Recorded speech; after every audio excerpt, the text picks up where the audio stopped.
আচ্ছা ঠিক আছে, রাখো। হ্যাঁ,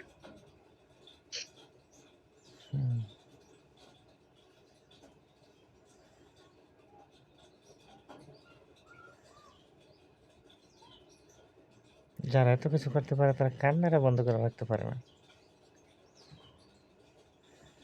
হ্যাঁ, যারা এত কিছু করতে পারে তারা কান্দাকাটি বন্ধ করে রাখতে পারে না, না? তাহলে তুমি তোমার কথা কইতাছি। এটা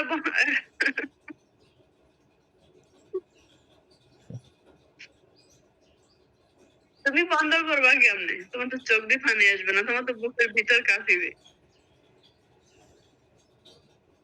তুমি যতই আমার কও কখনোই না, যতই বলো না, কিন্তু এটা কখনো আমি মানি না। কি জন্য? একটু সমস্যা নেই।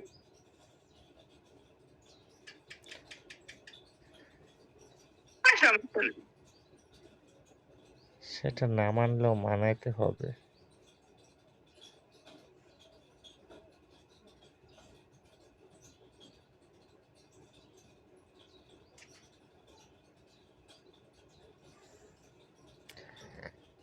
মানামুই আমি।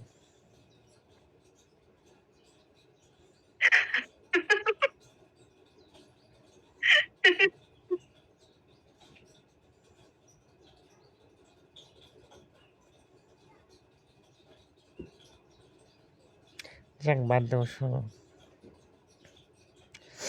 আমি কি বলি শোনো, বাদ দেও। আমি তো তোমার কথা বলতে আমার সাথে না করে নাই আর বারণ করে নাই, কিন্তু হ্যাঁ এটাই আমি বলি সবসময় যে ফ্যামিলির কথা শুনে চলো, না হয় বাড়িতে চলে যাও।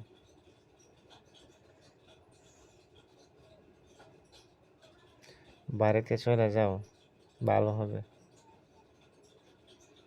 কারণ তুমি এইখানে এভাবে চলতে পারবা না।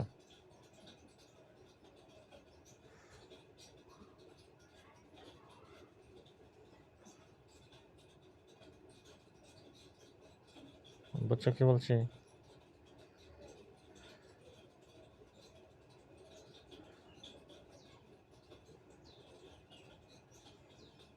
কারণ এখানে সবাই দেখবো তোমাকে, সবাই আদর করবো। যখন দেখবো হঠাৎ করে একটা সমস্যা হয়ে গেছে তখন আর কাউরে খুঁজে পেতো না।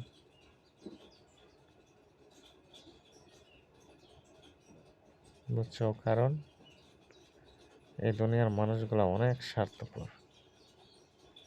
কারণ যেগুলোর মুখোমুখি আমি একবার না হাজারবার হয়ে আইছি এখানে, এই জন্য বলি। তুমি তো একবার হইতেছো, দুইবার হইতেছো, আমি হাজারবার হইছি। হয়ে তারপর আমি এই জায়গায় আইছি, এই জন্য বলি বাড়িতে চলে যাও। এখানে চলতে পারবা না তুমি, চলতে পারো মানে চলতেই পারবা না তুমি।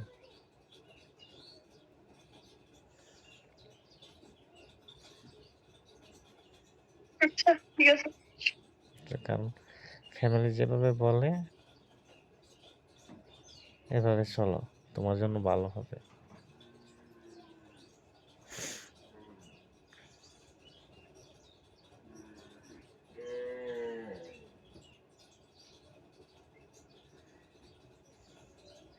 বুঝছো কি বলছি?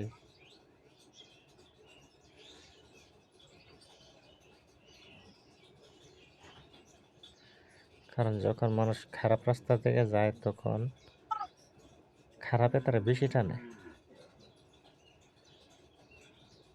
আর যখন ভালো রাস্তার দিকে যায় তখন তারা কেউ তুলে না, যে আমি আর ভালোর দিকে তুইলা নেই, কিন্তু তুলে না।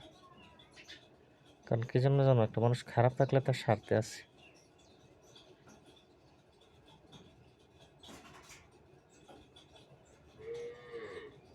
বুঝছো? আর ভালো ভালো থাকলে যে স্বার্থ থাকে না, সেজন্য ভালোর দিকে গেলে কেউ তার তুলে না যে আমি ভালোর দিকে যাচ্ছি, বা সে ভালোর দিকে যাইতেছে আমি তুলে দিই, হেল্প করি, তাহলে সে ভালো হইতে পারলো। এগুলা করে না, খারাপের দিকে যায়।